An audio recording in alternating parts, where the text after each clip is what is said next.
Hello everyone, welcome to my channel living life with UPSC and nature. तो जैसे कि अब बीपीएससी एग्ज़ाम बहुत करीब है, तो हम साथ में क्वेश्चन भी कवर करते जाएंगे। और मैं ज़्यादा से पोर्शन में क्वेश्चन कवर करूँगी। नेक्स्ट वीडियो से मैं आपको टेस्ट सीरीज़ बना के दिखाऊंगी कि टेस्ट सीरीज़ को कैसे कवर करना है। बट फिर भी मैं अभी आपको यहाँ पे एक क्वेश्चन का हिंट दे रही हूँ कि एग्ज़ाम में क्वेश्चन आते कैसे हैं।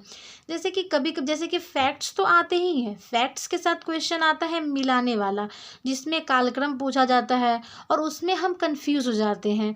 तो हमें जैसे कि हम लोगों ने यूरोपियों का आगमन पढ़ा, तो हमने आगमन तो पढ़ लिया, हमें डेट्स भी याद होंगे, पर हमें एक्चुअली में पता नहीं होता कि कौन सा देश पहले आया, कब आया, उसका स्थापना कब हुआ। तो यहाँ पे आज हम वही देखेंगे कि यूरोपीय कंपनी हमारे देश में कब आई थी और सबसे पहले कौन आई थी, ईयर वाइज हम देखेंगे। और साथ ही यूरोपीय कंपनी का हम स्थापना क्रम भी देखेंगे। तो क्रम के हिसाब से यहाँ पे हम पढ़ेंगे। तो यूरोपीय कंपनी के आगमन क्रम में हम सबसे पहले देखते हैं कि पुर्तगाल, डच, अंग्रेज, डेन, फ्रांस और स्वीडिश आए थे। जिसमें क्या था ना कि पुर्तगाल की स्थापना 1498 ईस्वी में हुई थी, डच की स्थापना 1602 ईस्वी में हुई थी, अंग्रेज की 1608 में, डेन की 1616 में, फ्रांस की 1668 ईस्वी में हुई थी। वैसे ही हम देखते हैं कि इनका तो ये आगमन क्रम है कि हमारे भारत देश में ये कब कब आए थे, लेकिन इनके स्थापना का क्रम डिफरेंट है। तो हमें क्वेश्चन में हमें ये देखना बहुत, जब भी हम क्वेश्चन को एग्जाम टाइम पे देखते हैं तो हम सीधे टिक आउट कर देते हैं। हमें लेकिन क्वेश्चन में ज़्यादा टाइम देना चाहिए, आंसर में कम टाइम देना चाहिए, कि हमें क्वेश्चन को अच्छे से समझना। जैसे ही हम क्वेश्चन को 2 बार 3 बार पढ़ेंगे, हमें याद आ जाता है कि हम अगर पढ़े होते तो हमें याद आ जाता है कि इसका आंसर क्या हो सकता है। और जैसे ही हम ऑप्शन में जाते हैं तो जो आपके पहला नज़र पड़ता है ऑप्शन पे, मतलब ये देखा गया है साइकोलॉजिकली कि जो आपका नज़र पहले चला गया जिसको आंसर पे, जो आपको पहले टिक आउट कर जाता है माइंड में कि अच्छा ये आंसर है, 80% चांसेस होते हैं कि वही आंसर होते हैं। इसीलिए मैं यहाँ पे कह रही हूँ कि क्वेश्चन को ठीक से पढ़ें, 2 बार पढ़ें, 3 बार पढ़ें और पढ़ने की स्पीड को बढ़ाएं, ताकि आप क्वेश्चन बार बार पढ़ पाएँ एग्ज़ाम में।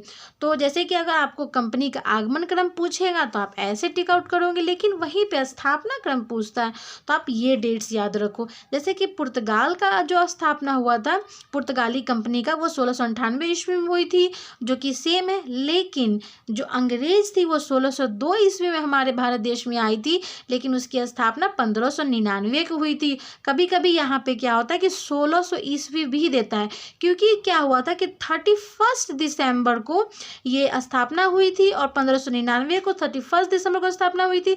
तो कभी 1599 तो कभी 1600। अगर 1599 ऑप्शन में नहीं है तो आप 1600 के साथ जा सकते हैं। वहीं पे क्या था कि डच जो कंपनी थी वो हमारे भारत देश में 1602 ईस्वी में आई थी, उनकी स्थापना भी 1602 ईस्वी में हुई थी। डेन की भी सेम है ईयर, और लेकिन फ्रांस की यहाँ पे डिफरेंट है। फ्रांस की स्थापना 1664 ईस्वी में हुई थी और वो स्थापना के 4 साल बाद हमारे देश आए थे, यानी कि 1668 ईस्वी में आए थे। और स्वीडिश जो आए थे हमारे देश में वो 1731 ईस्वी में आए थे। तो अब हमने ये देखा और इसी हिसाब से हम किसी भी क्वेश्चन को आंसर देंगे।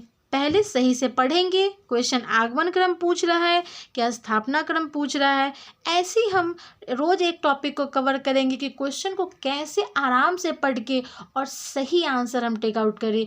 कई बार जल्दीबाजी में हम गलत आंसर टेक आउट कर लेते हैं, जिसका हमें बाद में बहुत अफसोस होता है। थैंक यू सो मच मुझसे जुड़े रहने के लिए। Please comment, subscribe and like my channel. Bye bye.